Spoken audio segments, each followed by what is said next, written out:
मैंने जय जगन्नाथ चलते आज गोटे नुआ जगह बुले नहीं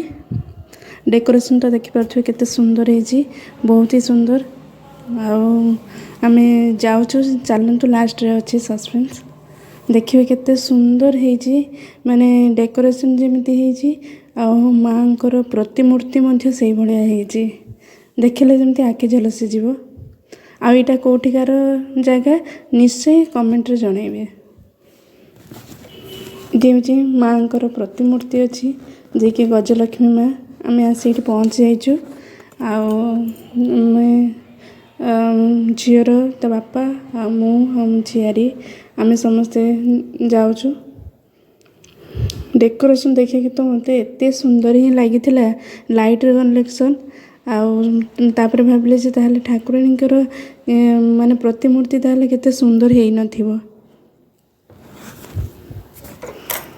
से मंडप आगे देखु केते भिड़ होती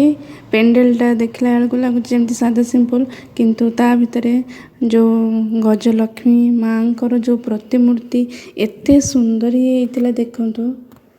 बहुत ही सुंदर होता माँ को देखले जमी आखि फेरी आसबनी एते सुंदर तांकर प्रतिमूर्ति होता तापरे ता पाखक जो आमर राक्षसर जो ये कार्टून भाया चित्र कराई तांको पाखकू ये होता तांको पाखकू मत कि सखीगण और कि भक्तर सेमती जो चित्र होता तांको पाखकू आमर हेले जगतर जो नाथ जगन्नाथंकर प्रतिमूर्ति होता बहुत ही सुंदर तापर आम से फोटो उठेकी बाहरी आसलु जो बजार रे बहुत सारा दुकान लगी खाया पीवा देखो दली आ झोलन सबकि ये होता आम चारिपटे टे बुलूलु आ झीर तो कहले न सरे जिते सब खेलना देखला बेलू तार इच्छा होची एटा नेबी सेटा नेबी छोट छुआ को लेकिन जीव बोले भारी हैरान तापर आसी आम खाइबा दुकान में पहुँच जाइलु ये आग मंगेलु जो आमर मंचूरियन आम ऑर्डर करूँ टिके स्पाइसी थिला जहाँपाई झील खाई पारा ना आम झीआरी मोर आम एंजॉय करूँ सी तार आइसक्रीम तार एंजॉय करथिला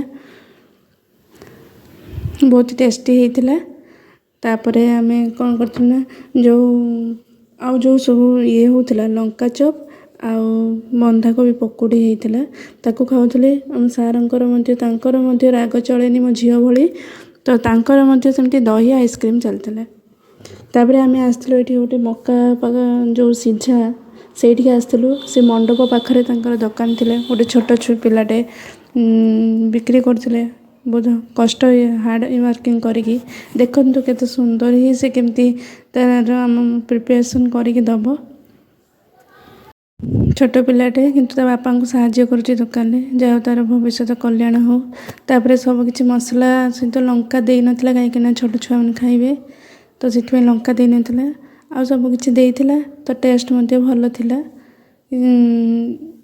आम खाई एंजॉय करूँ